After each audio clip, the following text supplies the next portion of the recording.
All right, I think it's fair to say, Tom Shattuck and Dave Callahan, fair to say our home state, our headquarters here in Massachusetts, that we stand alone right now. We stand alone. We have the worst governor. We have the worst reopening task force, the worst lieutenant governor, the worst people making decisions for us. If you're in the private sector, if you're not some payroll patriot, some bureaucrat who's just collecting checks, if you're not a teacher or somebody who's just at home collecting checks, not a worry in the world. I saw the governor of Connecticut this morning. He was on, I think he was on CNN. I was flipping around. The governor of Connecticut, Ned Lamont. And the host says, this blonde woman, she says, well, it looks like Massachusetts and Connecticut are the last two states to open up. And then she introduces Ned Lamont. He says, whoa, don't lump us in with Massachusetts. He's a Democrat. He's a Democrat in Connecticut. And he says, we're opening restaurants. We're opening retail stores. It is unbelievable that our guy, formerly Republican, now hard left Democrat, Charlie Baker, stands there yesterday and says, too bad. You own a restaurant. You're out of luck. You invested your life savings in a neighborhood gym or a store, a furniture store, a shoe store. Screw you. Our governor, Tom Shattuck, our governor is just flat out cruel. He is just a cruel man who does not give a damn if these businesses go under. As long as the Globe loves him and these approval ratings are good, I am going to hammer away at this theme every day because I think we're going to remember and whenever when he's up for re-election, we're going to remember no Republican will support him, and the Democrats not going to support him either. I think this is the death politically of our mayor, Charlie Parker, because he thinks his approval rating is going to carry him. He thinks the love he's going to get from the Boston Globe is going to carry over into the next election. It's not going to happen. Yeah, I mean, who knew the safest career option to pick was, bathing Labradoodles for a living? Because you get now, everything's good. Go ahead. But Baker's inability to feel the pain of the business owners, and like we listened to the restaurateur in the North End. It's remarkable. It's remarkable how clinical he is and how lacking empathy he is. He is not addressing us. He's not talking to me and you, and certainly not talking to anybody with a restaurant. No. And anybody who he's the worst. You're right. It's a good point. No empathy at all. No empathy. He fakes crying occasionally, but that's usually for fictional characters. When he makes up the poor fisherman who can't send his kid to college and he cries, and we learn later he made that up out of thin air. That's maybe why the Globe loves him. They love, fiction writers, and Charlie's one of them. But you're so right. He looked in the eye of hardworking small business people and said, "Suck it. I'm not going to do anything for you. You're going to stay closed." Not only does he say phase 3, phase 4, you're the orange, you're the green, but he says, I'll let you know if we stick to this schedule. I'll let you know. Right. So they have no idea if they can survive. 2 months ago, that meant, that you'd have to cut payroll and you'd have to make some expense cutbacks. Maybe you couldn't take the 2 weeks of vacation. Then you couldn't take 1 week of vacation. Then you had to let staff go. Now you have to dip into your 401k, and you get hit on that if you're under 65. So, you take a huge hit. Right. And after that, now you have to look at assets, get more loans, and that's kids' college. Bye-bye, go away. And, it's planning for the future. I mean, people are being chopped down at the knees here. And each additional week means real items, real kitchen table issues, real life issues now. And it's horrible. And if you're somebody, senior citizens are watching their life savings having to be drizzled away here because the economy is come to a halt, and it's just heartbreaking. But a lot of the decision makers aren't feeling this stuff. Yesterday we were here with Turtle Boy. We showed you the face of Team Lockdown. The state rep, Michael Connolly, represents Cambridge. He's a communist. He's a hard left Bernie bro with the sideburns. He's a little tub of goo who's just sitting on his couch, eating, Pop-Tarts and saying, why don't we wait a few more weeks? I don't know if you can get that again, Callahan, because I want to remind people who is making the decisions about these hardworking restaurateurs and gym owners and construction workers making decisions about your life. Can we show them? Can we find him again? Show them if you're on Facebook Live. If not, you can follow my Twitter account. You can find it. Google it. His name is Michael Connolly. He's from Cambridge, and if you're not he's watching, got the governor's ear. if you're not watching on Facebook Live, you can hear it in his voice. Just trust me on that. Yes. Right. He's a kind of. So I think it would make a lot more sense for the governor to put a draft plan out on Monday, and then to allow a period of time for the public and for businesses and for all concerned to comment on it. And then perhaps in a couple of weeks, we could then consider where we're at. Oh, geez, I'm sorry. This is probably a good crime. I want to punch him in the face so badly. In a couple of weeks, we want to consider where we're at. We talked to a hair salon owner yesterday, my friend Mike. We talked to a gym owner, my friend Eric. These are people hanging on by a thread. These are people who invested everything. And this little tub of goo is sitting on the couch collecting his whatever it is, $100,000, whatever the state reps with the bonuses, and just somewhere in Cambridge and I don't know, playing with his belly button lint. That's what I said yesterday. He's got a lot to do today, during lockdown. He's gonna, he's gonna watch cartoons, maybe eat his own dandruff. I was thinking about bathing, but he just bathed last week. He's when he's hungry, he's gonna say, "Mom, Oreo cookie smoothie now," and his mommy will make him a smoothie with ice cream. That load is making decisions about people's lives. Now, I want to hear from this North End restaurant owner, and you tell me. I mean, this guy's a little off the rails, a little emotional, but tell me you can't hear the pain in this man's voice. Let me tell you something. I haven't social distance in 3 months. I come out every single day. Okay, I take my chances with God. If I have to give up my business that I worked 25 years, sacrificed my life for coronavirus, I'll take coronavirus over losing my business. Now that's a real person who's losing everything, and he knows. I think he knows he's screwed for two reasons. It's a North End restaurant. It's going to be tough to social distance and pay his bills.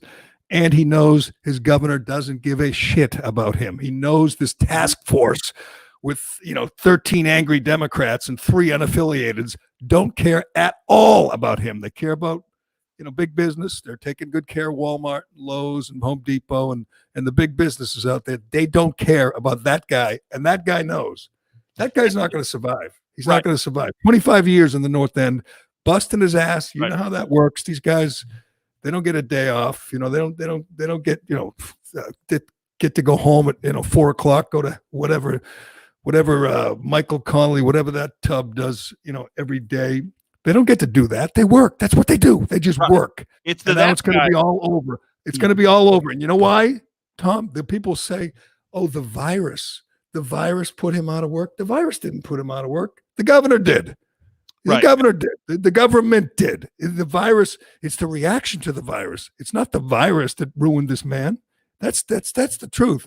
That guy, if he had that restaurant in Georgia or in Florida, he survives. But he has it here in Massachusetts, where Chairman Charlie Baker says, nah, I want to appear really compassionate to everybody. I want those suburban soccer moms to love me. So I'm going to say we're going to continue to lock down indefinitely, and this poor bastard is out of luck. Yeah, and it's that guys who built this country. Came here 25 years ago, probably with very little, and just worked his ass off and is a success story. And the North End is full of those guys, and they're getting diminished every year. Even without this thing, the restaurant business has been hit, especially in Boston, because the mayor's got a stranglehold on businesses. And at the end of this year, they'll probably jack that guy's taxes up again, and he'll just take another kick in the gonads and be told to you just take it. For some reason, yours come from privilege. But Gerry, I have good news for you. I think that yesterday when Baker spoke and he said it was phase 1, I think the rest of the Commonwealth, people like that guy and other people that you've been talking to, said, no, this is phase 3. I think phase 3 began in 3 weeks. I think this state is essentially going to be totally open, except for but Tom, I agree they're going to try, but you don't think Charlie Baker's going to crush the souls of these people who dared defy him? Yesterday, we talked to a hair cutter, Mike. He was a little hesitant to just open up, and I see why. He can legally open up in a week, 6 days. And by the way, if you thought these idiots on this task force knew what they were doing, They pick Memorial Day is the day to open up for hair salons and a few other businesses. Why would you pick Memorial Day? But anyway, they're happy. They get to go back to work. They have customers lined up down the street waiting to get their hair cut or their hair done.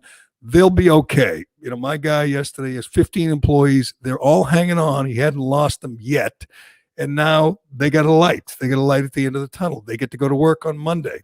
But the other people, the restaurateurs, the gym owners, they just tell them, you know, maybe phase 3, it might be 6 weeks, 8 weeks, who knows? That's not how these people live. They need to know when they can see some revenue. They didn't go to Harvard with Charlie Baker and that idiot in New Jersey, Phil Murphy. They didn't grow up, you know, rich and have everything handed to them like Charlie Baker. They didn't work for Harvard Pilgrim. We had probably 20 weeks vacation and sick days and all that. They don't have that luxury. That's you, Charlie. You live on the other side of the tracks, and we'll follow the orange arrows in the street to go see your palace. These guys don't live like that. He's so out of touch. He's so arrogant. I wish they could. I wish everyone could organize. You're right. I wish everybody could organize and open on the same day and make it impossible for Charlie's troops to crush these people. But you tell me. I mean, Eric, the gym owner, is opening today. He's nervous. He's opening today at Athletic Evolution, and he's going to do his best, you know, follow social distancing, all those things. But are you telling me Charlie Baker is not going to stick the boot right on his throat when he finds out they dare defy him?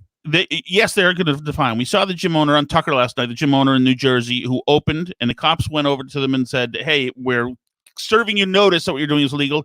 They left. The governor called back and said, get back in there and roust them. And the cops went back and they gave the guy a fine. He's open again today, this morning, the same gym. The cops are going to do only so much. These are their neighbors and communities and things. The cops they're getting excited. They're getting fined. They're going to force them to close. These guys, at the same time, their neighborhood, but they're not rich. You're not talking about Walmart here. These guys can't get, you know. Who's going to pay a fine by the governor for cutting somebody's hair? If there's not a bigger FU to give to the government, there's no way. People are broke anyway. Where are they going to get the money from? Oh, did you see the 77-year-old barber in Michigan? I think the police in communities are going to say to the boards of health who are saying we're getting a bunch of calls that the 5 and dime is open. Eventually, the police are going to say, "Stop effing calling us. We're not going in there to kick doors. We're not going to have confrontations for the sake of closing down a business that's right across the street from a business that's allowed to be open. It's going to hit a critical mass, and the cops don't want a problem. It is incredible. But see, here's where you're wrong. If they fine them once, you know, 10 grand, these people are screwed. They can't open up the next day. And you know how vindictive people like Charlie Baker are. He's a petty little tyrant. He's not going to allow these people to defy him unless there's thousands of them are doing it on the same day. If there's one guy like the 77-year-old barber in Michigan and Governor Whitmer just crushed him, they took his license away. A 77-year-old man who didn't want a handout. He didn't want welfare. He just said, let me cut hair. And he did it. They took his license. They took his Board of Health permit or whatever, and he will defy it, and they will put him out. They will put him in jail if they have to. Have you been following these blue state liberals like Charlie Baker and Whitmer, Cuomo? They're not going to take a little, any blowback from these peasants, from these commoners. I hope it gets ugly. I hope they open in mass. I hope they defy him in mass. But if it's one or two, the way it was in Michigan, they're not going to stand for that. Are you kidding me? Charlie doesn't care about those kind of people. Here's what drives me crazy, along with everything else he and his task force does. This is in the Herald this morning, in Boston Herald this morning, and they talk about how retail stores, they allow retail stores to open with curbside pickup. Now, if you're going to the mall and you're going to, I don't know, what do you go to the mall? Abercrombie and Fitch or the Banana Republic? You're supposed to like order a pair of jeans at a curbside pickup. He makes it. I mean, that's how you know Baker and Polito and the rest of these frauds are so full of it. That doesn't help if you allow a retail place to open with curbside pickup. You're going to go to a furniture store order like a what do they call that? A sectional and say, "You bring it out to the curb." You know what that does? Local, You know your what local jewelry guy's just gonna come outside and hand you the engagement ring you bought. I expect whenever he runs for re-election, Baker will take a lot of money from a lot of special interests. The nursing homes, of course, he needs them. They need him to cover up all the malfeasance. But Walmart, Lowe's, Home Depot, I mean, they got a Duke, Baker, and a lot of these blue state governors big time because they're just doing their bidding. Can you imagine? And we should talk to. I mean, we got a lot of people on Facebook Live right now. We should try to talk to some small retailer because you imagine you got a small whatever shoe store, running shoe sneaker store, one of these small places that sell sporting goods or furniture, and across the street there's Walmart selling all those things, sporting goods, clothes, all the furniture, whatever, toys. They can do it without any rules. They could do it all day, and they are doing it, and they're doing great. And you watch your business, your life savings go up in smoke, not because of the virus, because of this tyrant we have in the governor's office who says, "Go screw. I don't care about you. I'm doing the bidding of Walmart over here." I can't imagine the fury, and you can hear it in that restaurateur. You're going to play the rest of that sound too, Dave. At the beginning, he is even more emotional. This guy is dying inside, not because of a virus or an illness, because of a government, a state government, a city government that says, no, we want to be safe. This guy's willing to die for his business. And I know people like that. You know people like that. It's their whole life. They were planning on building this business, passing it down to their children. And the government is saying, tough shit. I want the soccer moms in Wellesley to feel safe. I want the Globe to blow me another kiss. I want everyone to look how compassionate I am. See, I got a little tear coming down my cheek. That's how much I care. Oh, by the way, all you small retailers, all you restaurant owners, gym owners, go screw. You're out of luck. You're not helping me here. My approval rating's 85 because the Globe loves me. We know that Baker is not a guy with any vertebrae. And when Karen Polito yesterday was asked about how they were going to enforce this, she said, "Well, we hope that shoppers and the public will call the boards of health." And that tells me right there that they are timid. They don't want a problem. They don't want to. Over here, there's the nerdy bully policy, and that's what Charlie's pushing along here. Don't make us have to do something. Over here is memories of Victoria Snellgrove and what happens when you have stupid, overbearing police action on citizens. And I think that he'd be scared to death. I think you're right. They'll pick off a few, and they have already. They'll pick off a few folks who are defying the law. But once it's a smattering, right now, once you have stores next door opening, and it's just picking favorites based on really arbitrary BS, number of feet from cash register number, which is based on, by the way, we don't even know how the virus is transmitted. Is it 6 feet? Is it 16 feet? Is it more airborne? No, it's also arbitrary. Right. As the restaurant owner, guy who owns Tuscan Kitchen, great restaurant here in Massachusetts, says he's getting absolutely screwed, getting killed. He got big, expensive, restaurants, a lot of employees. He's getting absolutely hosed. Joe Farrow's his name. He says, "I don't understand why thousands of people can be in a big box store, but you can't sit 6 feet away from a loved one and have a meal. This is about surviving. Some of these small restaurants are not going to make it. Every week is critical." And you have someone like that load, that blob, Michael Connolly saying, "No, we need a few more weeks to look at it." Can you imagine you watching your balance and your bank account dwindle, and you got 10, 15 employees, and half of them saying, "I gotta go. Amazon's hiring, Walmart's hiring. I gotta go," and you're saying, "Please give me a few more days." And this piece of garbage says, "I need a few more weeks to think about it." I mean, this guy wants the lockdown to last forever. It gives him a sense of importance. He doesn't have to leave his couch as long as mommy's making his pancakes in the morning. He's good. He's good. He doesn't care. And yet you have guys like this restaurant owner who are just dying. It just drives me nuts. They think everybody's like them. Just it's a vacation, you know? Normally this load gets probably 3 months off a year. Now he gets 6 months off. What's the big deal? What's the big deal? You know, so what if his sideburns grow? It makes him look a little funkier. He likes it. It's a good look. My heart breaks for these people, and I know some of them. I mean, gym owners were hoping yesterday they would get some hope. The governor comes out and says, you're phase 3. See you in July. See you in July? That's a month and a half if they're lucky. If they're lucky. And then they're going to come back in July and hope, you know, that they can make their payments, make their mortgage payments, pay their rent. Hope that the members, you know what they've been doing? You know what the gym owners have been doing? I know a couple of them. They've been sending out emails begging people to give them a few more days before they cancel their membership. You know how they have automatic withdrawals. So every month they take whatever it is, 50, 70, 80 bucks out of people's accounts. That's how they pay. That's how they pay their bills. And every month they say, just give us a few more days. The governor's exploring this and looking at this, and hopefully we'll be back tomorrow. Just like the gym owner in New Jersey. That's what they hope.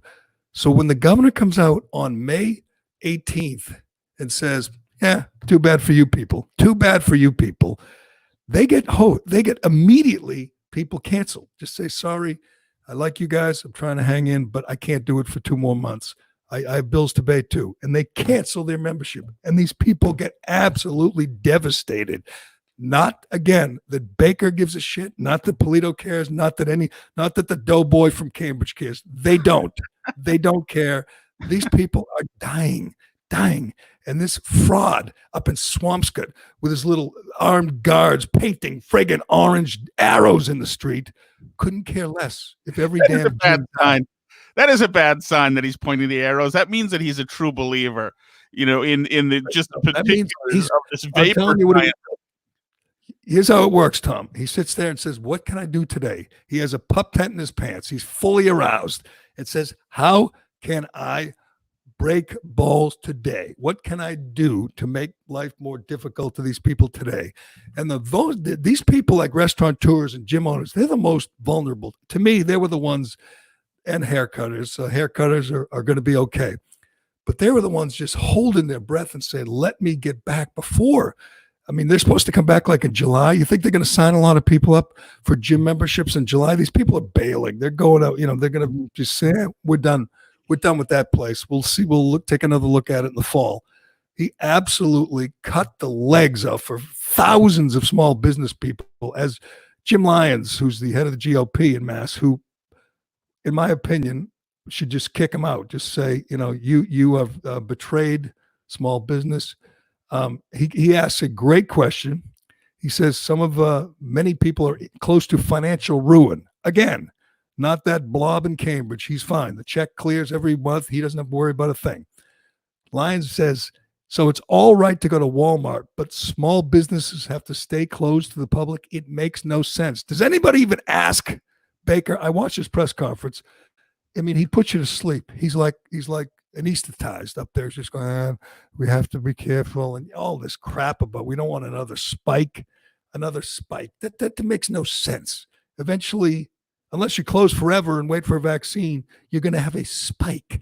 But the spike is not going to be like the last spike because we have taken so many measures. We have mitigated. What's the best? It's not going to be like that anymore. Is that Charlie doesn't want a spike, but in the capital city of the state, Marty Walsh said we needed a spike, and since we didn't get a spike, they can't open. You know, he's complaining. Walsh he's in the more advanced stage of the religion that is COVID-19. So Walsh is not saying we didn't hit herd immunity. Not enough people got infected. So there's not going to be enough. He didn't say herd immunity. He didn't say herd immunity. He doesn't know. He doesn't know what that is. Right. But he's right. But it's a great not point, enough people were affected, so there's not enough antibodies. So now it's not safe. So you did too good a job socially distancing and wearing your masking, staying away. You did too good in Boston. So we evaded the tornado. Now we have to stay in the shelter. So you can't win. You can't win, especially. So pretend you're that restaurateur in the North End, or you own that store, that shoe store. Your life is in the hands of a guy, a mayor, a big city mayor, who says we can't open up anything because not enough people got sick. Not enough people, only 10% tested positive. So that's not good. We have to stay locked down. We need to stay with a curfew. We can't allow restaurants to serve outdoor diners. We can't allow people to walk into a clothing store and try something on. And his reason is not enough people got sick. That is your government at work. I hope it instills a lot of cynicism in people next time they go to the polls, but I fear it won't. People think the government is looking out for them, and they put 4-year-olds in masks because Marty Walsh, might be a nice guy, probably works hard. He's making life-changing decisions for people. That is frightening. You'd be better off, asking the guy, whatever, delivering the mail, asking the guy picking up your garbage. They have more common sense than Marty Walsh. He's going to tell you that you can't open your business because not enough people got sick. In other words, Tom Shattuck, we did too good a job. People stayed in. They stayed healthy. They didn't get too close to people or shake hands, and they washed their hands. So Marty says, we can't let you go back to work. We can't save your business because not enough people got sick. You imagine your life on that kind of idiocy? It's just incredible. People hear the voices like of that guy in in the North End. People hear those voices, Gerry. I mean, I'm in Lowell, which is more a part of America than Cambridge and probably Charlestown and certainly Boston. And we're getting more and more people saying this is it. We're done. We've got a guy, John McDonald, who runs a veterans organization called Veterans Assisting Veterans. And he's part of a whole group of people in Massachusetts who have had enough of this stuff. And they say they're going out. They are open now, according to them. And they're going to open their stores and they're going to patronize these places. I mean, this guy in the North End, wouldn't you go to his restaurant? I sure as hell would. I'm right. I would love to. Are not with the governor of Massachusetts. My loyalties, if anything, are with hardworking, Bay Staters who are trying to make a living, who have businesses that make the place worth living in. So, and I think the more people feel about that, I think that the more people feel like that. And you're right. And Baker doesn't see, that's not who he hangs out with. And even these Republicans, and I know a bunch of state Republicans, and I know, guys like Jim Lyons and in his part of the Republican Party of Massachusetts, in other words, the conservative Republicans, which are the base of the Massachusetts Republican Party, those people get no help from Charlie Baker when they run for office. He doesn't support the candidates. He's a bully to them. They walk right past them. So there is a movement here. There's not the megaphone here, but there is a movement. You hear it on, obviously your show. We always talk about it, and Howie and some other talk radio here. But I mean, there are millions of people in this state who have not forgotten that this is the economic engine of the country in the state is small business. And they've had enough. They're mobilizing. As we were speaking, I got a text from one of Charlie's people, someone on Charlie's task force. And I'll just give you a hint. He's not a Republican, but that goes without saying because Charlie doesn't name any Republicans. You'll have to leave it. You'll have to guess whether he's a Democrat or an unaffiliated. He says it's too early to open. In 3 weeks, it will be better. These people are brainwashed. He says Charlie didn't make the decision. It's public health and the doctors. That's garbage. If it's true, it's not how it's supposed to work. It's public health and the doctors, and he thinks in 3 weeks will be better. Can you tell me? Go ahead. You play devil's advocate. Why will it be better in 3 weeks? Why? Well, why would they think it would be better? Why? I mean, we are being ruled by morons. It'll be better in 3 weeks. What will be better? What will be better? There's not going to be a vaccine. There's not a cure. I mean, these companies will have. There's no good case for doing it in 3 weeks. They would say probably that you'll have some more testing, maybe. Although fewer people around the country even taking. So tired of that. You got testing now. So what? Someone tests positive, test negative, and they go to a restaurant. So what happens? They could get it that night. They could test positive the next day. They could get the virus on the way to the store. I mean, testing doesn't solve anything. It just makes people feel better. That's why Charlie talks about it. It makes good liberals like Charlie Baker feel better. And throughout the country, fewer people are taking the tests. So in New York, for instance, they've got all the drive-up tests, but just small percentage of New Yorkers are going up to take the tests. So it's not. It's the ceiling has been ripped off of the testing theory. Maybe you could say that it'll be warmer in 3 weeks, I guess, but that's still 3 weeks of revenue missed by these folks. And I don't know, congregate in the beaches in 3 weeks unless you're 12 feet away from each other. So, no, I mean, I think it's time now, and that's why I said, Gerry, people aren't waiting anymore. People in Cambridge wait. That guy who loved being in Callahan will wait, because he's married to Charlie Baker and his wife, and both of them control his freedoms. But what I was going to say, what's even worse is not only were these businesses waiting on what Charlie Baker was going to say yesterday, he comes out and what he says is, your life is also predicated on whether the hair salon follows my rules for the next 3 weeks, right? So the gym owner has to know that the other people that come before him, they're doing it the right way for them to then be able to open up their establishment. That's insanity. That's insanity. And so we're the last state in the union to open any of these things. Everyone's ahead of us. So Georgia, I mean, this is how brainwashed these Baker people are. The guy says it'll be better in 3 weeks. It's too early. This is a decision made by public health and doctors. Okay. Who made the decision in Texas and Georgia and Florida? Hell, who made the decision in New Jersey and Connecticut? They're ahead of us. Do we think they're making a mistake? I know their business people don't. There's no great spike in Georgia. I know the Atlantic magazine said it was an experiment in human sacrifice, and all the media, Washington Post, New York Times, were hoping there was this great wave of death. They were hoping for tens of thousands of dead across Georgia and Florida and Texas. They want these red states to die, literally. It didn't happen. Okay, it didn't happen. You think we'd learn something from that? See, here's the problem. Charlie Baker and these idiots on his task force, they want to be last. They want to appear like they care the most. They think this is a show of compassion when it's just the opposite. And we'll see. If you wait 3 weeks, probably a few hundred small businesses go under. Charlie doesn't care. Obviously, these task force clowns don't care. Let them all go under. Who cares? They'll be fine. These guys collect a government check. They get government benefits. The thought of needing, of having trouble paying your bills is foreign to them. So, but also the writing is on the wall. Like that guy who's in the North End saying, "Let me open up." The reality is he's fucked regardless, because he's going to only allow 25% people in the door, and he's like, from a long-term perspective, it's absolutely screwing him over. If I were a betting man, I'd say that restaurant isn't going to be there next year. Right? You're probably right, but you got to give him a chance. You got to give him a chance, but it's. I mean, right now his revenue is zero. His bills are still coming in. He's still got to pay his mortgage. Play him again. This is a North End owner. You tell me, Charlie Baker or task force guy who just texted me. Tell me if we should wait 3 weeks to let this guy just make sure everything's ready. Let me tell you something. I haven't social distanced in 3 months.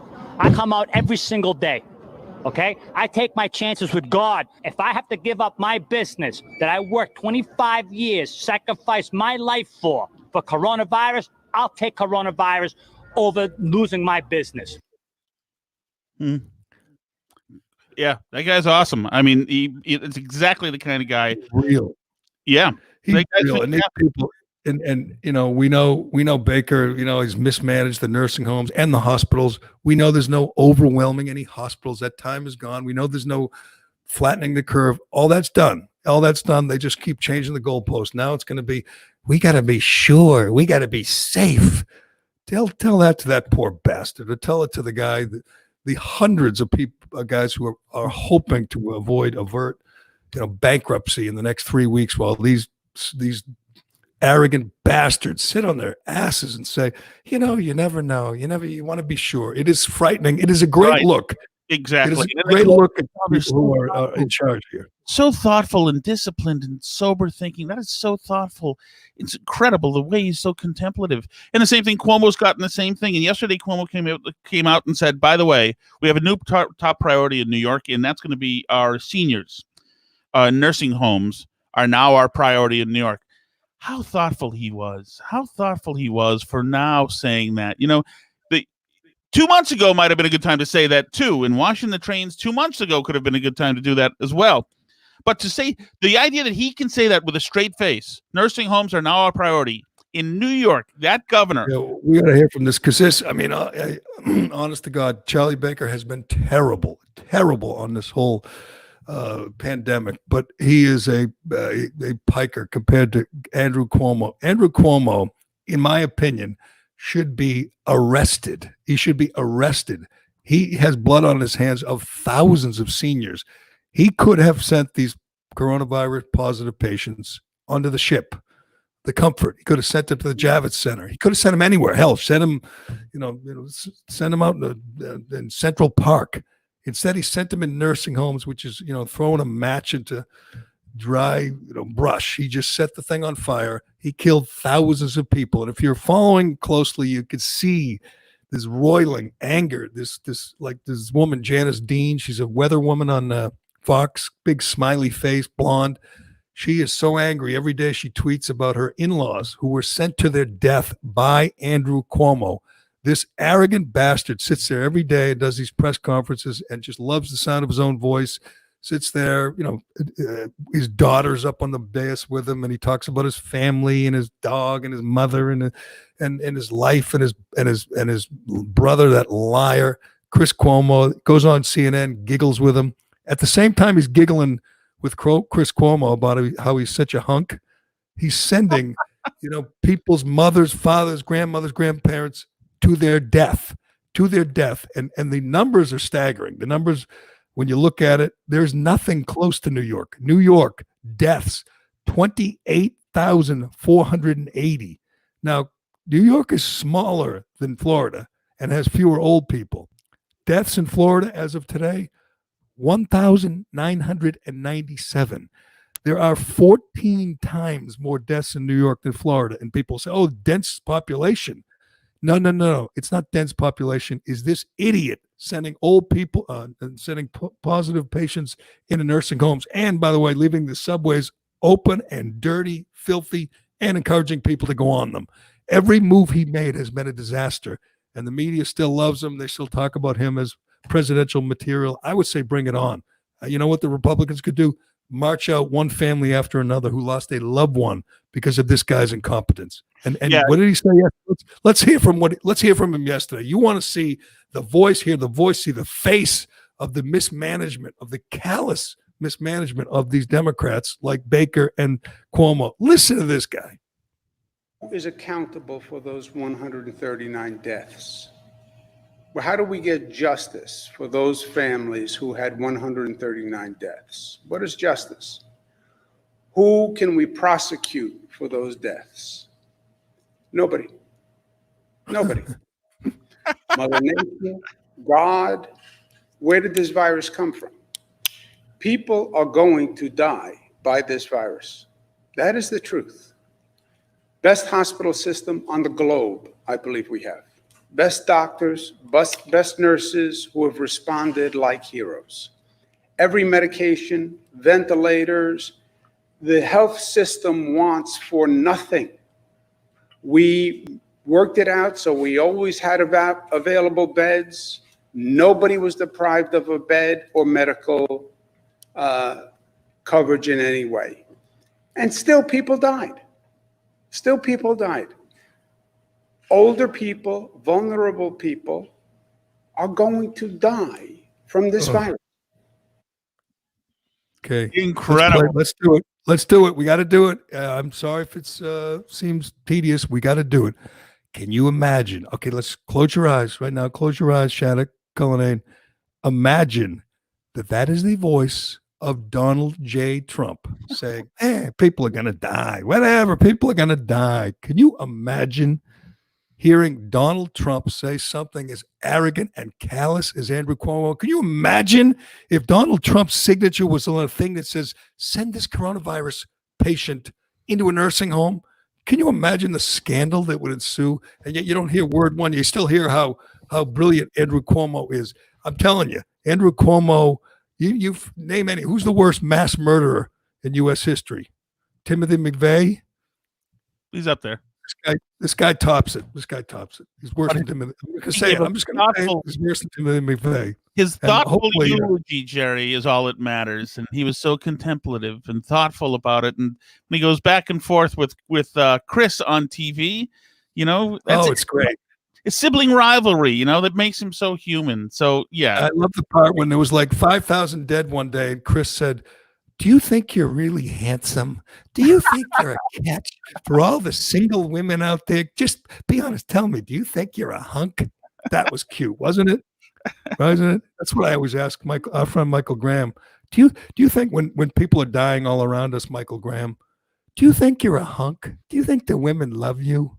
I got to tell you, Andrew Cuomo smoking hot. I mean, he just does it for me. What can I say?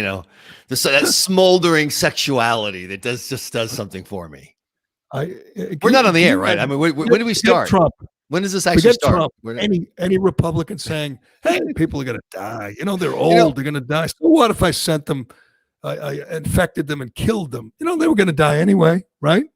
So Inside Sources was one of the first news outlets to cover the nursing home problem in New York. And we found out about it from the guy who runs the Nursing Home Association in New Hampshire. And he told me straight up, doing what Cuomo's doing, quote, is a form of genocide. And I said, that's too bad that this is off the record. He goes, off the record, print it. So that was our headline, form of genocide.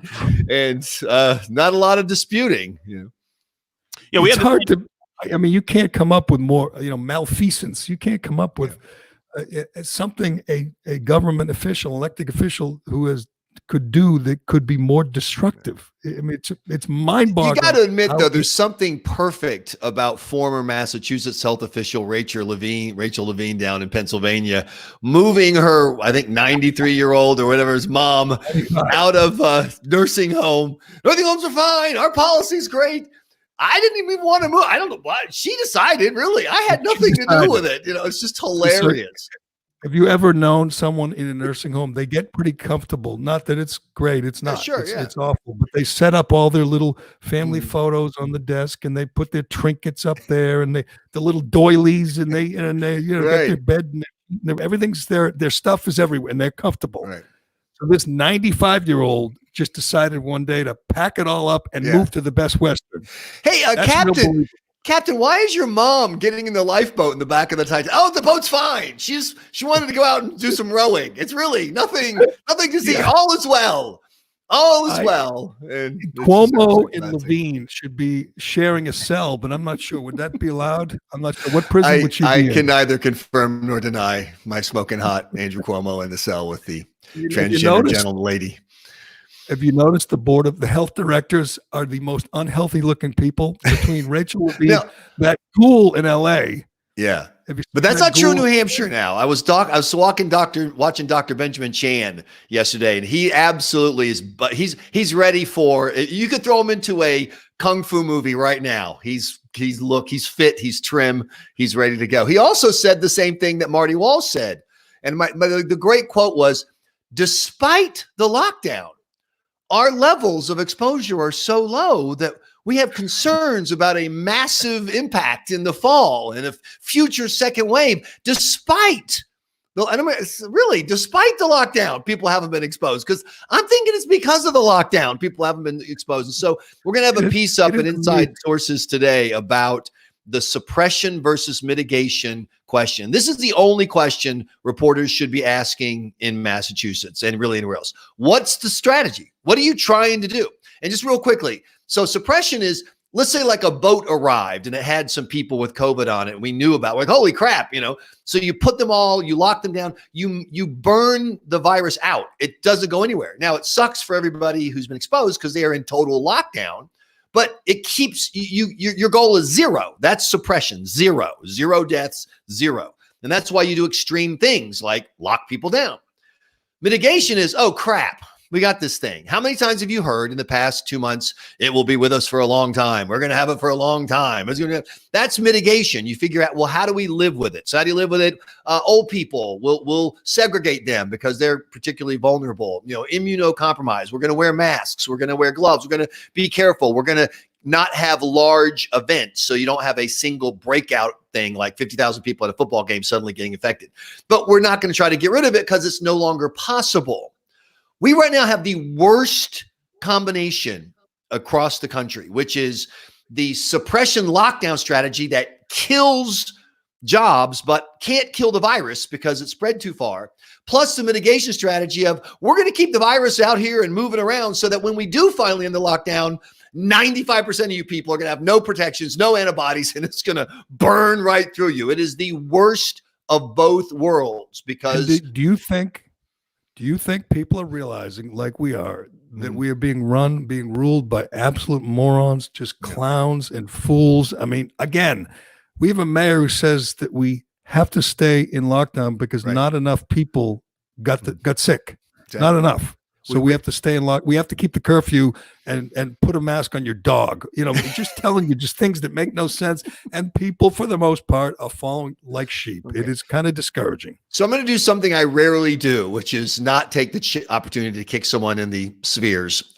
You got to admit something. I think we need to admit something more often that the coronavirus thing is a freak. I mean, we are not built for it. We don't have the social structure to handle it. We are not Singapore. We're not going to be Singapore. We're not going to cane people for not wearing masks, whatever.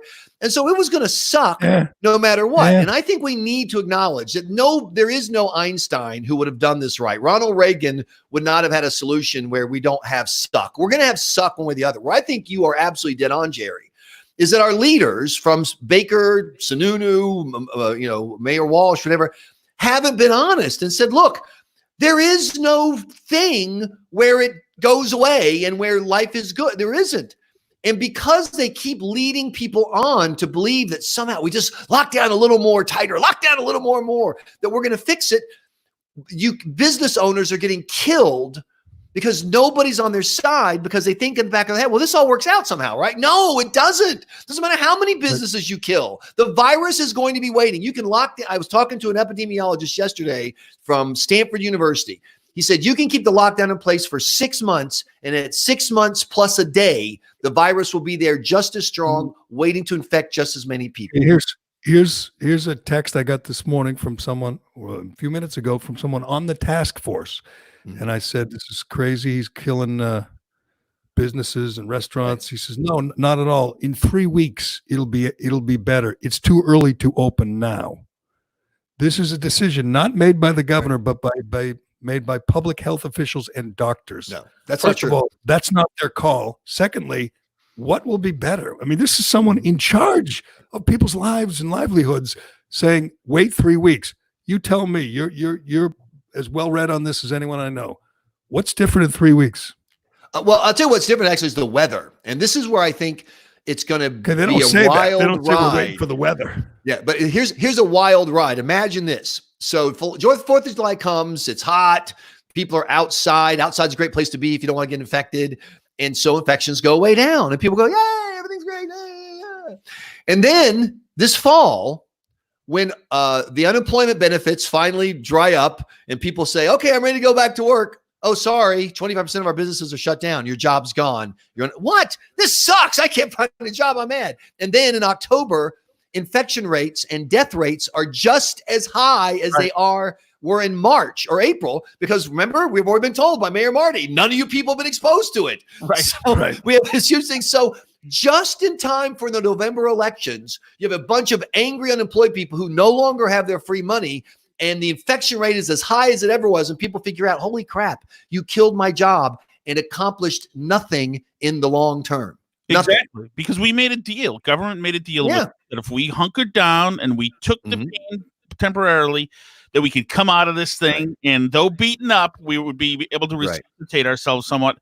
And you're right. If we turn up, but they were never honest. You're right about that, because we know that we can kill ourselves economically. Sure, absolutely. We know what the disease is going to do. I told you, Michael and I were talking. I listened to a bunch of doctors talk on this great radio show the other day, and they were in New York City, and right in the middle of the whole thing, they said the curve's been flattened, it's collapsed there. They said basically this is a totally new disease. We have no idea what it is. We don't know what makes up what it's made of. We don't really know how to combat it. It hit us out of the blue 3 months ago, and we've been just throwing everything. We just don't know. It hit us too hard, and we don't know what the resolution is. And I was relieved, even though it was bad news. It was at least honest. Yeah, exactly. But I think we do know. We know, Tom. We know so much more than we knew in March. We know, it attacks seniors. We know it attacks the elderly. We know it doesn't affect children. I mean, that's so. You instead of think of this.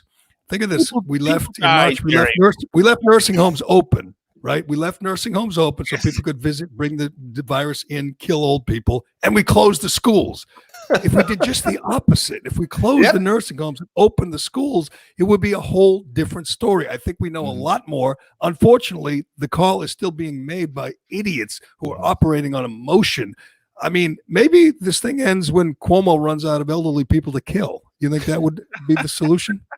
So, what's funny, though, is if you had told people, back in March that this was the deal, they wouldn't have believed you. They'd have said, no, this is a virus that gets everybody. Well, there was no evidence for or against that. Once you get back to Shattuck's point, in March, we didn't know. So I can cut people slack for operating on what they don't know.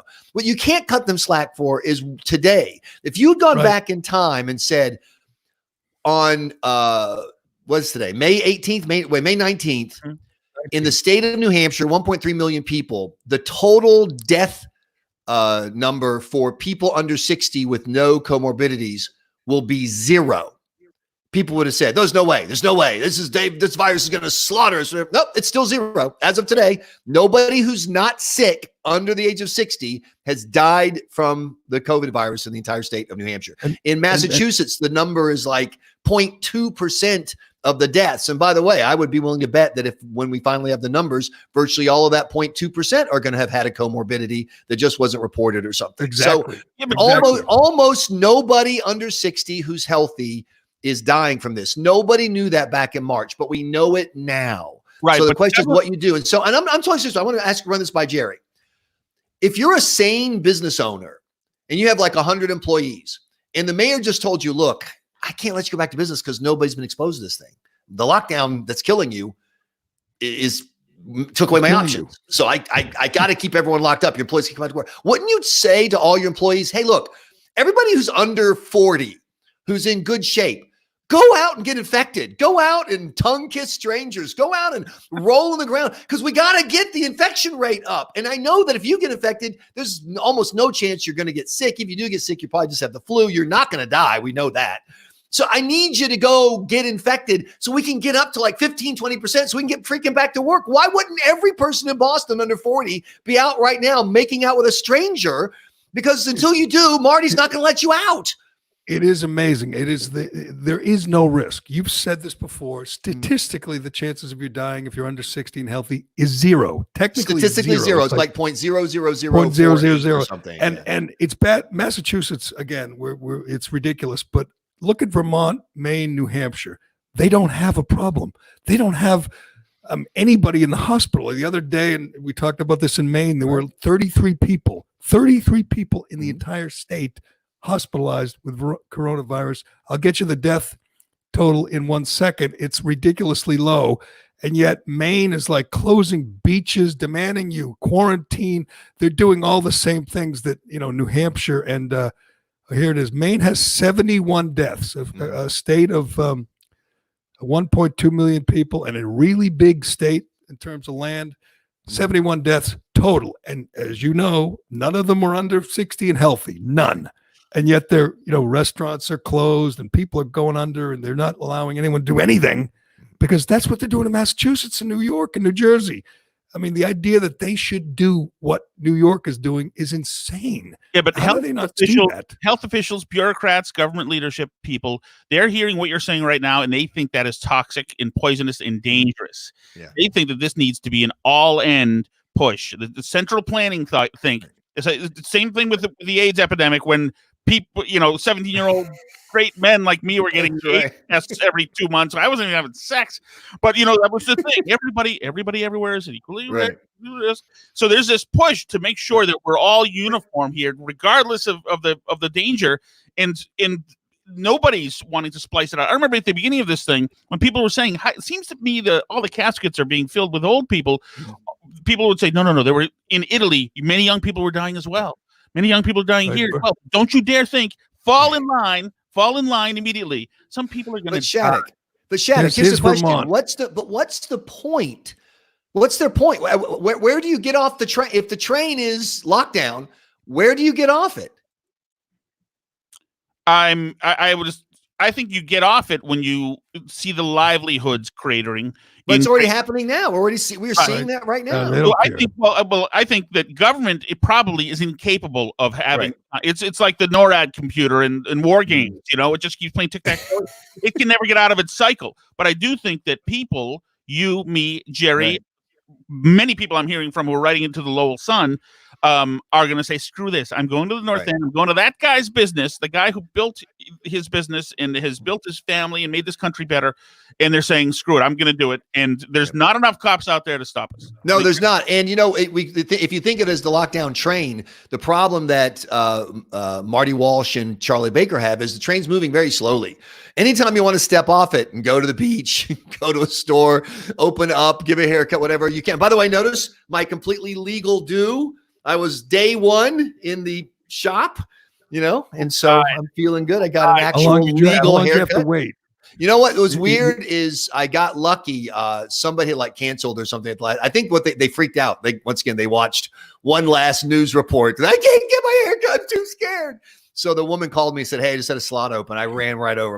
You saw me last time. I was Shaggy Dog. And so I'm here. So at least, and yesterday I went to Twins Cigar Lounge, exit 5 in Londonderry, New Hampshire, and had a cigar outdoors because they won't allow indoor service. And I had a Bushmills, and I sat there with some fine folks. And so I think New Hampshire is going to fall into it backwards. They're loosening up just enough to start the spread. And so you're going to see infection rates, which are currently between 4 and 5%, start inching up. And so we may not be in as bad a shape as Massachusetts this fall when it comes.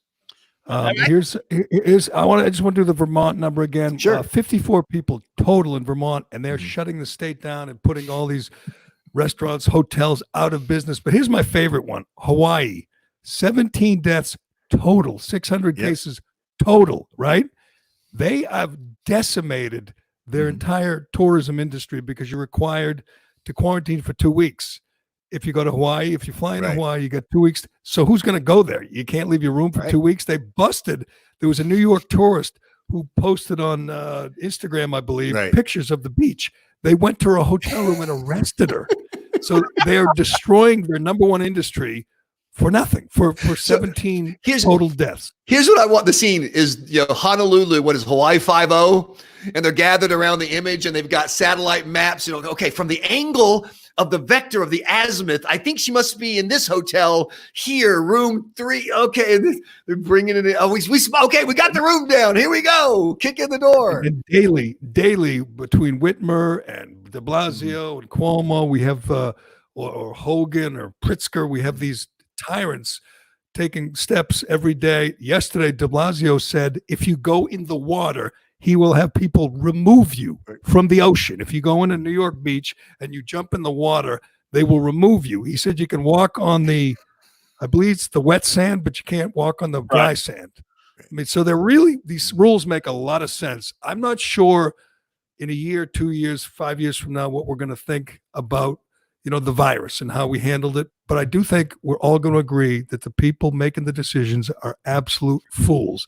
That a guy like de Blasio, you wouldn't trust de Blasio, with selling lemonade at the street corner, and he's running the biggest city in the country, and he's an absolute idiot. It is shocking, jarring, just how incompetent these people are. So that's good. There were direct flights from China into Hawaii until February 4th, and it's very interesting that the outbreak seems to have been neutralized by the beach or by the sun there. And I guess if you're talking about what we've learned, yes, kills old people and hates the sun are two things we've learned. So stay outside and stay away from grandpa's. Even Cuomo admitted that most people who have been infected got infected at home, in their home during the shutdown. So we've just done so many things wrong. Hopefully, we learn from it, but not yet. We're slow learners in Massachusetts. You're better off. You want a haircut? If you're a Mass, you want a haircut, just drive over the border, because the New Hampshire will take you. Yeah, liquor stores are open. Massachusetts, it'll kill you. After the Soviet Union fell and the Berlin Wall and all that stuff, some of the Eastern Bloc countries, as their dictators were being deposed, said, okay, we're going to democratize. It's going to take in 4 steps. First step is we're going to restructure government. We'll hire a parliament. He didn't finish that sentence generally before the people just overran the capital, shot the dictator, and began their democracies. And I think that this is a situation here where once, as of yesterday and today now, when you've got new businesses open, then that guy in the North End, we heard 1 voice, but that's going to be 10 voices, 20 voices. That's why I think in 3 weeks, Massachusetts is essentially going to be open. Yeah, exactly. I can't believe that Sununu isn't opening the beaches today, because they're going to be open. It's going to be 81 degrees on Friday. You think people aren't going to be pouring into Hampton Beach and Seabrook? And it's going to be full of people. So why not get in front of it instead of looking like an oaf when everyone's ignoring you? And the best thing that can here are the 2 green shoots of hope, Gerry. One is there are some tests that show that a vaccine may pop up, and we could get totally lucky and have a vaccine by the end of the year. They're still going to have more than 100,000 deaths, whatever, but that would be something. And the second thing is, if people do just completely ignore it, they might mingle and just enough to get something like some herd immunity to slow the thing down when the weather turns towards the virus's favor, and we may not have as bad a fall as we would have. So all we can count on is science and people, hanging out with each other. Right. Listen to the scientists. That's what they say. Listen to their scientists, not all the scientists. Just listen to the scientists that they've handpicked. But all right, Michael Graham, thanks, brother. Thank we'll you. let you get to you got your haircut. Now go to the beach. Would you? You're looking good. I've been on the Shattuck diet for the lockdown. You don't want to see me at the beach right now. I got to wait for the gyms to reopen. Did you put on the COVID-19? Yeah. Did you pack on the COVID-19? Yes, I did. I got the freshman 15, the COVID-19. I got them all. It's not good. All right, thanks, Michael. Take it easy. We will talk again soon. I'm going to do Shea here, Shattuck. And I'm going to talk to a couple of small business owners, one who's allowed to open up next week and one who's not. And they must the people like who retail stores and looking at, Walmart, and then looking at hair salons, and then looking at liquor stores and pot dispensaries just must be losing their minds. Can't they do the same thing? If you're selling sneakers, can't you do the same thing the guy selling booze is doing, the guy selling drugs? It's just madness. But anyway, let me tell you about Shea. You can read up there, Shattuck, while I talk about Shea Concrete. This is for you homeowners and your home builders. My brother-in-law, Greg, has a huge selection of precast concrete steps. I had a guy text me. This is honest to God truth. Last night, just someone I knew from years ago text me, says, "Hey, do you know anyone at Shea Concrete?" I almost wrote back and said, "Are you kidding me?" I've been talking about, you're wearing the hat. They just kind of I'm picked up ignoring. their relationship. No, I've literally been talking about my brother-in-law Greg for 5 years, like every day. I was so tempted to write back and say, "Get lost," but I'll just ignore it. Just ignore it. Whether you're building a new home or you need to replace an old staircase, Shea has great values with designs for any home, available in concrete or customized with beautiful stone, granite, and brick. It's a perfect spring project. You want the front of your house to look good because you know what? No one's going to get to go in the house. They get to see the outside. They get to drive by and wave and honk. You get to take your pictures out there after graduation, virtual graduation or virtual prom night. You want those steps looking good. A new staircase can dramatically upgrade the front entrance of your home. In most cases, Shea can remove your old stairs and have you walking up your new front steps within hours. This is the thing to do this spring. Weather's good. Replace those old steps. Get new ones. Learn more about Shea's precast concrete steps at SheaConcrete.com. SheaConcrete.com. All right, Graham was good. He's good. Graham is, I feel like, one of the people, there aren't enough of them, who has read up. He's read everything on this subject, and he knows how silly some of these measures are. He knows how insane it is for the mayor of Boston to say we must stay locked down because not enough people got sick. We need to get those numbers up. We need more infections. Right, which is like in the 18th hole saying, by the way, we're now doing highest score wins. It's like, wait a second, right? We've been playing lowest score wins golf now for 17 holes. Now you're telling me, but Graham mentioned Hampton Beach, and de Blasio came out and said, beachgoers will be taken right out of the water if they try to swim. But I mean, to my earlier point, cops in Hampton Beach aren't going to see kids, a group of 30 kids. Most of them are, Tom. Some will. You're wrong. Some will. Face forward and drive right the hell by. The police are on the right side of this. They're by and large very good people. Maybe not the idiot that you guys talked to, you and Turbo talked to a couple of weeks ago, who felt like a hero because people are using Facebook to rat on people going into bars. But other cops, I mean, that guy's a weak-willed person, that cop, so he'll do whatever he's told. But other cops, I agree. Most of them are good. Most of them will not want to enforce these idiotic. Which cop is going to go in the water to take a guy out of the water? Or rent a quarter of a mile in the dunes. It's like rushing Iwo Jima. It's terrible. They're not going to want to do that. That could be the dumbest thing. We played this Karen. She went viral. She's kind of famous. She gives her actual real name on that post, but we played it yesterday. I don't know if you got her again, Callahan, but she goes to the beach and starts yelling at people for not wearing a mask at the beach and not distancing. They're with their wives, husbands, and children, and she's yelling at them for not keeping 6 feet apart from their own spouses, which is so stupid. But there's going to be one of these Karens, at every beach looking at you if you don't have a mask on at the beach, which is just so dumb. What do you think's worse? What do you think's worse? I'll put this to the commenters who are going crazy on the Facebook Live and YouTube.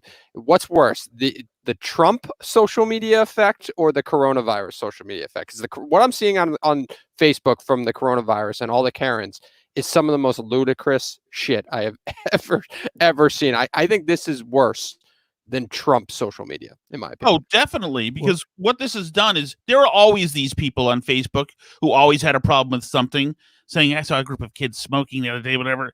But this has brought out the worst in them. Now they've been deputized and made to feel like they've gotten battlefield commissions now, these rats and informers. It brings out the worst. They are the absolute worst because not only are they dishonorable, it's a dishonor among men to inform on somebody rather than confront them. If you got a real problem, then you don't film something. You can address somebody if you want. It also makes you a jerk. But to make it a show about you and how you're standing up and doing the right thing as if this is your big moment in the world and this is your Flight 93 moment, it's disgusting. It brings out the worst in people. We saw those cops who went to the gym in New Jersey. That was a big deal. They went there and they told them, you're violating the rules here, but have a nice day. And everyone cheered. And it was a great moment. And everyone was tweeting, this is America. And then 2 hours later, the cops came back and wrote him a citation. It was all for show. The cops don't want to enforce these stupid rules, but you're wrong, Tom. There will be some who will. And if they don't, you think de Blasio, if the cops say, go screw it, de Blasio's not going to be kicking and screaming about, I gave you an order. I know the cops hate de Blasio, but they hate. He's going to insist they kick people off the beaches, insist they kick them out of the water. It doesn't. De Blasio's so stupid. Nothing he does has to make sense. All it has to do is make him feel better, make him feel more powerful. I think the NYPD will be happy, and this will happen in other communities as well. Would be happy to say, okay, you want me to go arrest that kid swimming and surfing? All right, I'm going to do it. There are cameras here. Just want you to see. Just like we talked about the gym in New Jersey yesterday. It's on Tucker Carlson. People should watch it. Like you said, the cops said, you're not supposed to be here. We're making it official. And they walked away. Have a nice day. And everybody clapped. It clapped. And then the cops had to go back because some weasel middleman bureaucrat sent them back to let them know for sure. So the guy's on the bullhorn. He said, just to let you know, you're being incited. This is an infraction of the law. As he says it, if you see his body language, he said, this is a infraction. I mean, the guy's totally body language. Here's what you know. They gave the business owner a fine. He's not going to pay that fine. And I don't think anybody should pay any of those fines. I know. Well, I agree. Like someone's pointing out yesterday, there was an unbelievable video of a family sitting on the beach in California, and they got a ticket for $1,000 for sitting too close to each other, a family. Jeez. And all I'm hoping is that they will challenge that. They'll go to court. They'll win because that just seems insane. But you got to notice something too, that the cops don't say you're violating the law. They say you're violating an executive order because it isn't a law. It wasn't passed by the legislature. So legislatures, especially in places like New York, where you have this lunatic mayor just making stuff up every day. We're going to pull you out of the. You think they'll have one of those long hooks, like that, like a gaff? They're going to gaff you if you're in there riding a wave. I mean, there's going to be a lot of that because everyone has a cell phone. Everyone's going to be outside. You're going to see a lot of that. It's going to be fun. Yesterday, my favorite was in Somerville. And if you don't know Somerville, Mass, it's I don't know, close to a communist paradise as you're going to find. It's a sanctuary city, of course. It's run by a lunatic mayor who is just dreaming up ways to suppress free people every day. And somebody said they were complaining that they called the cops 3 times because there was a massage parlor that was supposed to be closed, and they counted a number of people that went in and came out, and they were calling the cops, and they were very upset that the cops hadn't showed up yet. They called 3 times 911 to report people walking in a door of a private establishment because they thought something had to be going on. Can you imagine what kind of detestable person that is? Counting how many people walk in a door and maybe got a little massage. Maybe they got, they had a little knot in their neck and the guy helped them out with it. Right. But, police, please come. I got an emergency. Someone know. just got a massage. These kind of, these repulsive people are going away. They're going to have a field day this summer, especially around here. But Somerville is lucky, just lucky that there happened to be a housing boom around Boston and there's a housing shortage now and Assembly Row came about, but they're going to hit bad times too. And you're going to have a mayor who sues people for prank calling them and allows undocumented aliens to drive who have broken the law at least 6 times by just having fake documentation to drive through the city with immunity. He's gonna have a problem, a big problem.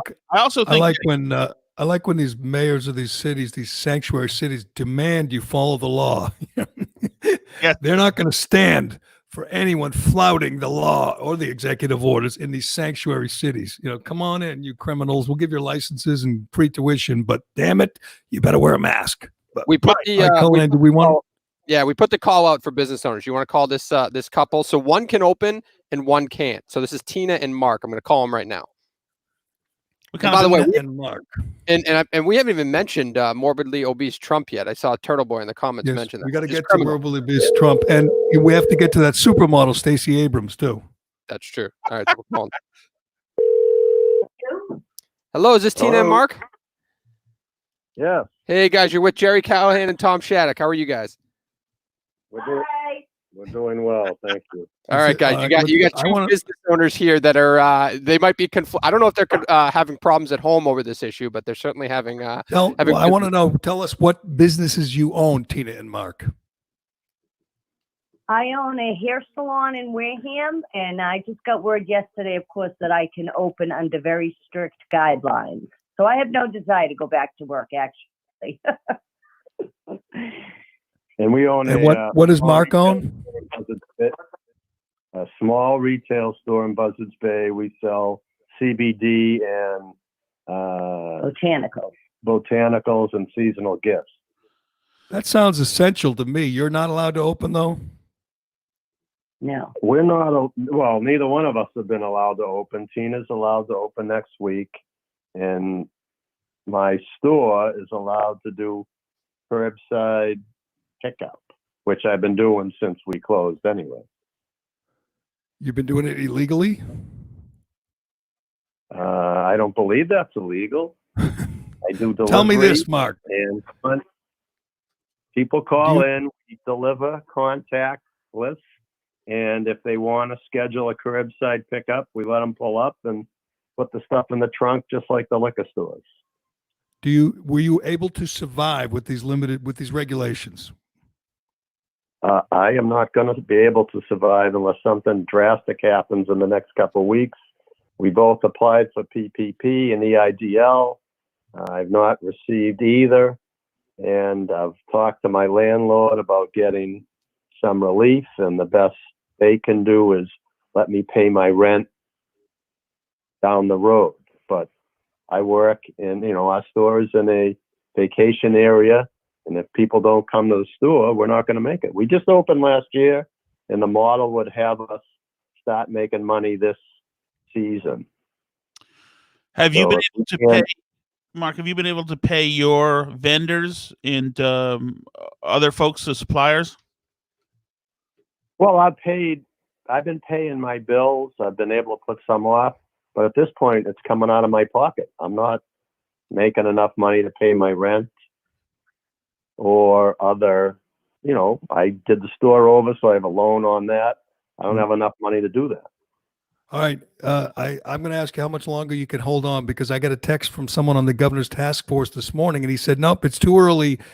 In 3 more weeks, it'll be better. I mean, do you have 3 more weeks, Mark? Well, no, I don't have 3 more weeks, unfortunately. And what we're looking at leaving the store and setting up remotely in the meantime and seeing if we can eke out an existence with the store's products until things change. So how would you do I that? assume, Tina, Somewhere- you feel like you can survive because people are dying for haircuts. I mean, let's face it, no one's had a haircut in 2 months. They're going to be lined up Monday, Memorial Day, I assume. Yeah. You're going to have a mask and you're going to have I all your have- precautions, but Well, you'll I be have okay, 2 won't girls you? that work for me. Yeah, I have 2 girls. I have a couple of girls that work for me. It's just, we have to do separate schedules because, 6 feet that's not very far away. We work closely together. We have sinks that are 2 feet away, so we're going to have to shampoo separately. Just a lot of guidelines that we didn't have to do. We already use sanitation, very clean. The State Board of Cosmetology is very strict on all that kind of stuff. Why'd you say at the beginning of the interview that you didn't want to open? It seems like your boyfriend is itching for it, and then you don't want to. Why'd you say that? Because again, I've been doing this for 36 years, and it's not to me fun that I have to go through all these regulations. I've worn a mask. I've done a couple of my girlfriends at home and practice wearing a mask. It's not fun, and we have to wear safety goggles. We have to, people have to sit out in the car before they come in. I used to have mothers and daughters come in, and I can't even give them a cup of coffee. I can't give them a magazine. I had to rearrange my whole salon. It's crazy. Well, Great. hopefully you'll survive. Again, people need haircuts. I'm not sure Mark is going to be so lucky because I don't think the governor feels good, kind of crushing the life out of small businesses. It doesn't bother him at all, Mark. So hopefully you can hang on for 3, 4, 5, 6, 8, 10 more weeks, because that's unfortunately what it's going to take in this stupid ass state. Well, I think it's interesting that, there's all these different views about what the governor's doing. I mean, I'm going to lose my business as it is today, but I don't necessarily disagree with what the governor's doing. I get concerned that, different things are said. I listened to the podcast a little bit this morning, and you're talking about suppression and all these things. Well, there is a plan. It's 10%. That's his magic number, whether you agree with it or not. I don't necessarily agree with it, but I understand it. I mean, I wish restaurants were being allowed to open at some level, because that would drive foot traffic to my store. There's a lot. But Mark, do you think does Walmart sell CBD products? I think they do sell some CBD Okay, products. they have no problem. You can walk right in there, grab as many as you want, and buy them, no problem. No rules against that. So Walmart can do it, but Mark from Buzzards Bay cannot. That doesn't rub you the wrong way? Oh, it absolutely rubs me the wrong way. It rubs me the wrong way when, they I hear people talk about how, I go to Lowe's, that's all I can do. I've redone my entire house, and, the place is packed all the time, and I yell at people in the aisles, where's your mask? But, it's nothing's equitable, Jerry. You know that. That's how life works. But I can't go as far as saying the governor, who might be one of the brightest governors in the country, versus, our president. At least there is a plan. You're losing Jerry, Mark. I don't Yeah, like a plan that's going to put you out of business, but you support him, Mark. I don't know. I'm losing faith in you, my friend. Hey, Mark, I have a question for you. What will you do if you have to close your business down, what will you do for a living? Well, I'm going to have to try and run my business remotely until I can find another place to put it. I'm not happy about it, but I think it's wrong to go completely to the other direction and say things don't have to be managed to some extent. You know, I don't think, you know, I get a big kick out of these people that say, all right, just let everybody go out, and if you live, you live. If you don't, you die. I mean, that's crazy. I mean, Nobody says that. Nobody says that. But, you know, it's too bad you're going to lose your business, but and you can. there's people sick all over the place. So what, are we supposed to ignore that? Of course not. It's a targeted virus. You have a targeted solution. They're in nursing homes. They're in assisted living facilities. They're not in schools. They're not young people. I think you should read up, Mark, because you're getting screwed. You're getting screwed. And once your business goes under, the good news is you can go to work at Lowe's or you can go to work at Walmart. Tell them you have some expertise in CBD oils. Maybe Walmart will hire you. But the idea that you're going to lose it all seems insane. But if it doesn't bother you, I guess it shouldn't bother me. Well, it does bother me, Gerry. You know, I just wish the people like yourself who have a platform would ask the right questions. Why isn't someone asking the governor or the governor's task force what exactly is going on with restaurants and why can't they open in a certain level? You know, I heard you guys talking about going to the cigar store. Did you wear if you're outside, I get it. But if you're inside, you have to take precautions. So what's Steve DiFilippo doing on the task force? I can't believe he sat there quietly and said, we shouldn't open restaurants. There's got to be a bigger plan. So my issue is get the press to ask the real questions and get something accomplished instead of sitting in the audience yelling and screaming the dumb question. You know, we got enough dumb questions coming from the president. We don't need it from the local people who are trying to improve my life, because my life is not going to get improved until people start asking the right questions. But All right. Well, I think good luck, Mark. Yeah. We'll move on. Mark, good luck. You know, with your business remotely, because you're going to lose that store. And good luck to Tina. I think she'll be fine. You'll be busy next week. Everyone needs a haircut. So, Mark and Tina from down the Cape. Good luck going forward. I think you're going to need it. But thanks for taking some time today, guys. I'll just let him go. All good. So, and Mark Excellent. is one of the reasons that Charlie Baker's got an 85% rating on him. Correct. And he's going to put him out of business, but Mark feels that Charlie's doing something for him. And Charlie is definitely... You know why? And that's a good example, Tom, of one of the reasons Baker's doing what he's doing. Because orange man bad. Because the people who like Baker hate Trump. If he can capitalize on that Trump hatred, his numbers will just keep going up. And it doesn't matter what he does. He's not Trump. He doesn't like Trump. He doesn't support Trump. So people like him. And good luck to him. But and I would lose my mind if I had a store and I sold the same stuff as Walmart and CVS, and they got to do business and I didn't. I mean, that seems to me un-American, unconstitutional. That is not equal protection under the law. That's that's picking winners and losers. And Charlie Baker is picking the big box stores. He's picking Walmart. He's picking, Jeff Bezos, and he's telling Mark from Buzzards Bay to go screw. How that wouldn't bother every small business person is beyond me. But like my friend on the task force says, wait 3 weeks. Wait 3 weeks. If that's definitely it. Waiting 3 weeks because I'm not sure. Of course, it's not it. We once had a debate about everything's being open during Easter. And then we were told April 21st is when the right. He should have done it. That's what we should have done. Easter, open it all up. And then April, turned into May, and now we're rocketing towards June. And the problem is that a month from now, when Mark's store is boarded up. And he's sitting at home with, 18 pallets of product that he's trying to move with his virtual store, is that it may not have been necessary for him to be a casualty for this. And there's a lot of other Marks out there. And the guy in the Italian restaurant is going to be looking around saying, why? This was a nursing home disease generally. It's warmer now. The sun is out. This was not necessary. And then there'll be other people like Marty Walsh who, as we get into the summer and they're still not seeing the precise number that they want, and now he's looking for his version of herd immunity, whatever, will look and say, wait a second, October is flu season. It's already September. Let's lock them down again. Exactly, or at least partly. We got to share a little bit more pain right here.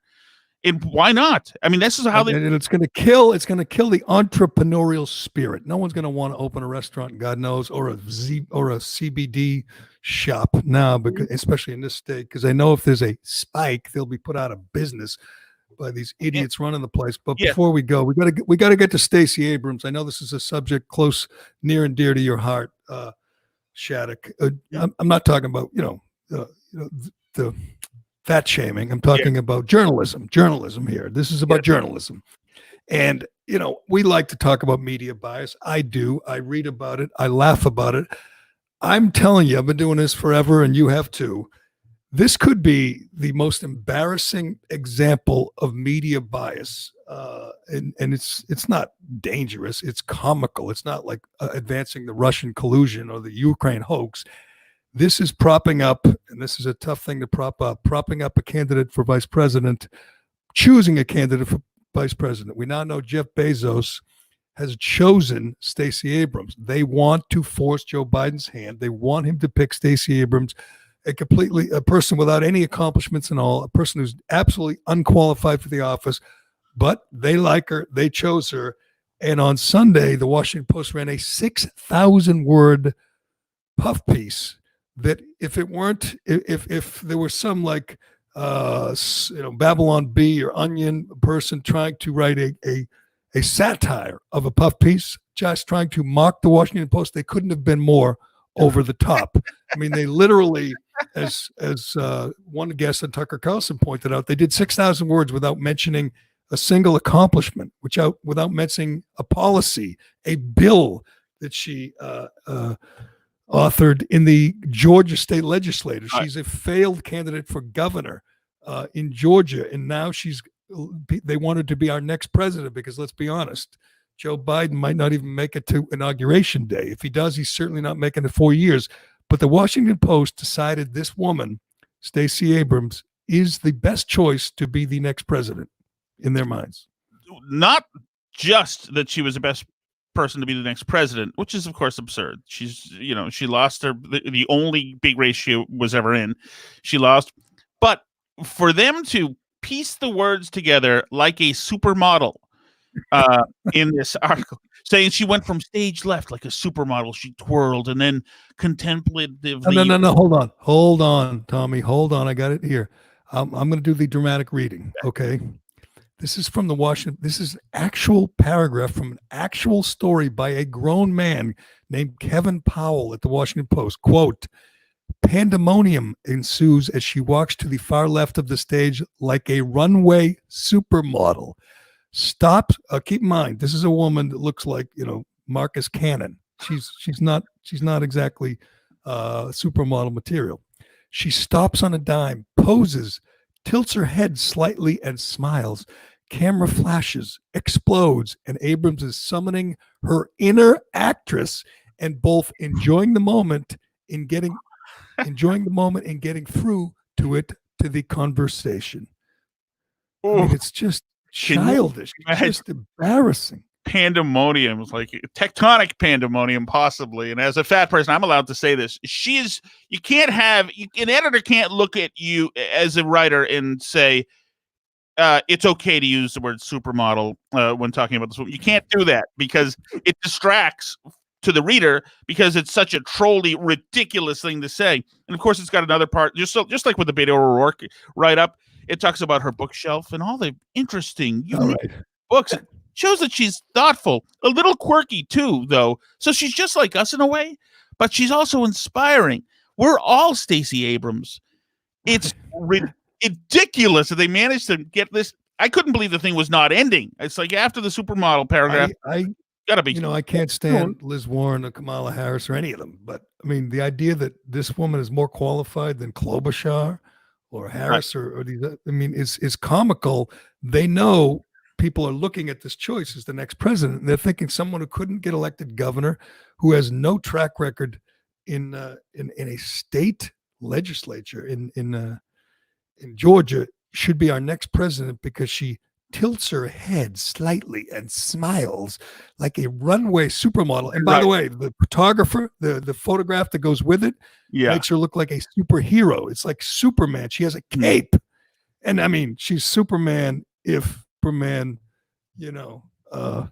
ate Batman. That's what she looks like. It's a shadow of this Zoftic woman.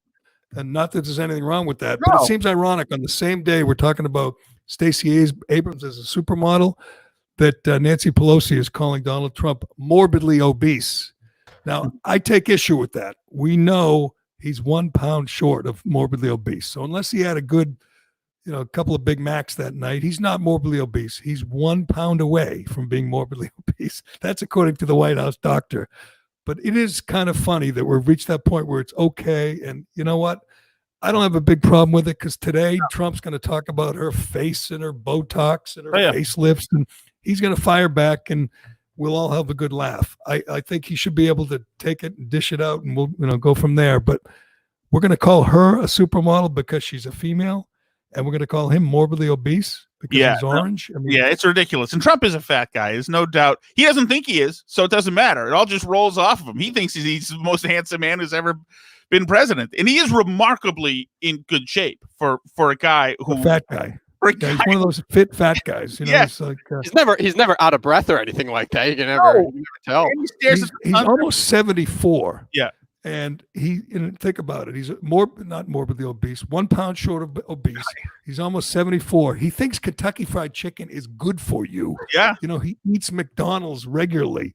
Remarkably, he doesn't drink. But now we know he's not going to get the virus because he's on hydroxychloroquine. So that's good. We're all set there. Right, which means that he's now responsible for all the subsequent deaths of people who are going to take hydroxychloroquine or any medication, because what Trump does has to be emulated because his followers are stupid. When Barack Obama was in the White House as a smoker, smoking, enjoying cigarettes for years, he was not culpable for any new smokers or lung cancer whatsoever. But that's just Trump. On Stacey Abrams again, I kind of am impressed that she's bullying Biden. And the people in the Biden circle who are afraid, and him especially. He can't deal with any more women problems, or certainly he can't deal with intersectional challenges like this. And she's got intersectionality. Is he going to choose? Is he going to choose his running mate? Because it could be soon from the basement or from the screened-in porch in Delaware. Because he can't do a simple message of Happy Memorial Day to America without screwing it up. It is a disaster. Did you see the latest one? There are geese squawking in the background. The geese are like overshadowing his speech. And then a guy walks behind him, like walking in the yard, just some like a landscape or something during this pre-recorded address. He can't. The thing is taped. He has a script. He has a teleprompter, and he can't do 5 minutes. Right? How is he going to name it running mate without screwing it up? Well, if he doesn't meander off stage or ask his wife what are you supposed to look at and what are you supposed to do. Or the other day they played a pre-recorded question to him during an interview. And he started conversing with it. Conversation. Yeah, you should get that, Callahan. It's funny. The guy's pre-recorded. They play it for him. They know it's pre-recorded, and he starts trying to have a conversation with it. It's taped like a week ago. I've got a 2-year-old who talks to our dog all the time, and it's an odd thing to see. He's trying. What's wrong with talking to your dog? Well, no, but my 2-year-old's conversing with the dog. The dog is not really talking back, but he thinks anyway.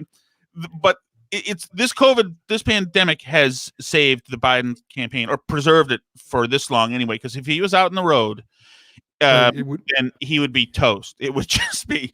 If we thought it was bad when Hillary last time had the big divider, so reporters couldn't get near her, and then Hillary at this time in 2016, of course, she was having the van. She would jump in the van, and the van would screw past the press pool. They'd hit the gas and they'd lay a patch past the press pool, so the press couldn't ask her any questions. With the time she stumbled and they carried her into the van, but I think that was a 3 Which martini is lunch. totally normal. It's totally normal for Right. that to happen, Jerry, and it's totally normal for you not to go to the hospital, but instead go to your daughter's apartment when you crater on a summer Steve, day. I'm forward to Biden or raw Biden out of the basement. Could be cool. And if she's that could be the greatest thing. Because no one's going to look at. Yeah, I want her as our next president. I mean, I know she's a runway model. Doesn't office, but we'll soon, hopefully, coming soon, his choice, and we'll be about it. But can you just to the left slightly? Because tilt your head to the left slightly. You know, you remind me of Brad Pitt. Yeah, that's who you kind of look like. Brad Pitt. I get that a lot. You remind me of. Yeah, it's just something about it. The way you do it, the way the cameras explode, and you summon. Go ahead, can you summon your inner actress, your inner actor for me? She summoned her inner actress. A grown man wrote that line. God, what has happened to newspapers? I used to think, that there was some news in newspapers. That's unbelievable. Not only did a grown man write that, that's not a tweet. That's a story in the Washington Post. It was edited by 2 or 3 other people. And they said, you looked at this woman and you thought she was summoning her inner actress? Oh, that's embarrassing. Embarrassing. I'd rather somebody in the room say, I mean, you say, okay, we're doing a puff piece on Bezos wants us to do the puff piece on Stacey. If I understand that, wouldn't somebody in the room say maybe we just extract supermodel? Maybe that might attract a little bit of attention that we don't want here. Not even just model, supermodel. I mean, compare supermodel. You should compare her to I don't know who's a big actress, like a big boned actress. I can't even think of someone that we compare it to. Like is she big boned? Melissa McCarthy. She's a little old. Yeah, Leslie Jones. Yeah. Not really famous. Well, she was in Ghostbusters, but anyway, we'll keep an eye on that. Biden's choice is coming soon, or should I say, Jill Biden's choice is coming soon, because I have no doubt she's choosing the running mate. All right, Shattuck, thanks. We will talk to you again soon. Good job. Thanks to Michael Graham. Thanks to Tina and Mark, business people who are on the ropes here in Massachusetts. Thanks to Shea Concrete, Allied Paving, and our friends from DCU. Thanks for listening. This is the Callahan Podcast. We will do it again tomorrow.